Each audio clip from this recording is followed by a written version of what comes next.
Good morning. I sort of miss morning streams from when I used to live in Vancouver, or even in Toronto. When it's morning here, it's like super, super, super duper early morning for you guys, or really late at night. So it just doesn't have the same effect. Anyways, I am pre-recording this rather than live streaming it, so people can catch up on this video later. Anyways, I have written down here about 16 questions that you guys have asked me on Curious Cat. I am going to choose 3 right now to answer, and then the rest I will take some careful time to record it on my lovely, still new microphone, where if I come up really, really, really close, it feels like I'm right there with you. Anyways, that one I am going to put up on my Patreon. I don't know, it'll just be long, me talking, whatever, I can put you to sleep. Whatever it is. Okay, so anyways, 3 questions. One question was asked to me by 2 different people, so I guess I will answer that one first. They asked me what my first tattoo was, because I guess you can see that I've got a few tattoos. So my first tattoo is the one that I got on my foot. It is a yin yang with some words around it. The words are supposed to be conjugated Latin words. And they're supposed to say, I hate and I love, I live and I conquer. I got it when I was 16 and I was in Italy traveling with a group of kids. So it was kind of like my rebellious phase. My parents didn't want me to have any piercings or tattoos. And I chose the yin yang because it had a lot to do with balance. And I think as I got older, that symbol started to mean a lot more for me. It was kind of,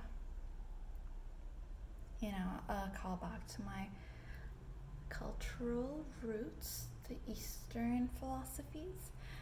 And the Latin words were a callback to not my heritage, as much as I was born in Italy, and, I identified a lot with, I guess, the European way of life. Now that I am living in Europe, things changed a little bit. So that was my first tattoo. Second question. Would you like to go to Antarctica? Interesting. Never thought about it. So I'm gonna have to say simply no. But if somebody gives me a free all-inclusive trip, I am always open to adventure. And the last question that I found really, really, really fun was, this question number 8. Somebody asked, when cam models who are friends talk to one another, do they stick with their stage name or non-stage name? And that's it's a funny question for me. I think girls who work in the industry, they have a couple of different personas, right? All people have a couple of different personas. Like when you're with your mom, you are probably very, very different than when you're with your girlfriend. And for us, who we are also has a label attached to it. And I suppose it differs depending on whether, you know, you're just using the name to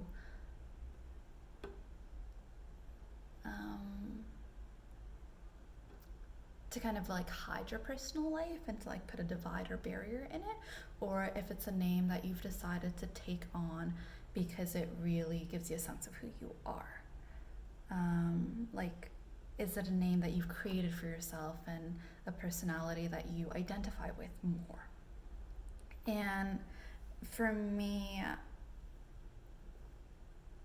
I think being a cam girl, working in the sex industry, it's been a really big part of my journey and part of who I am.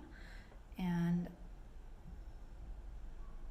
I chose my name myself and I identify with it. So Katie really feels like a part of me.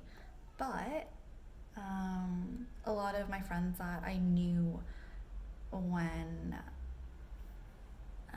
like, I guess it depends on where you meet people. Gosh, this is really hard to talk about. Like, some of my friends know me from like my personal life, like if they've like met me at yoga or on my personal Instagram, they're friends of friends, they know me by my legal name, right? And so that is what they're used to calling me. And some of the girls that I meet as cam models, they meet me as Katie, and then if I introduce them to my other friends, they know me by my other name. So it kind of really depends on the context that we're at and how I know somebody. So like at Summit, everybody just calls me Caitlin, even if they know me more personally. Yeah. I think I sometimes like to share my personal name because it, I guess, shows a sign of trust. But it's also scary for a lot of the models because things can get really shitty. I was reading this kind of like Twitter thread about this one girl who befriends a whole bunch of like escorts or whatever and then like starts using their personal information against them. So I think a lot of people in the industry have developed a few trust issues and they would rather not. So if you do find out a cam girl's name, please do not share it with anybody. Just don't even refer to her by her name unless she specifically asks you to, because for a lot of people it's like a point of fear, right? They have their personal lives that they like to separate from their work lives. Yeah, I said a lot of ums in this recording. Okay, so for the rest, I will just kind of talk into the microphone and you guys can listen to it like a phone conversation if you want to. Okay, love you.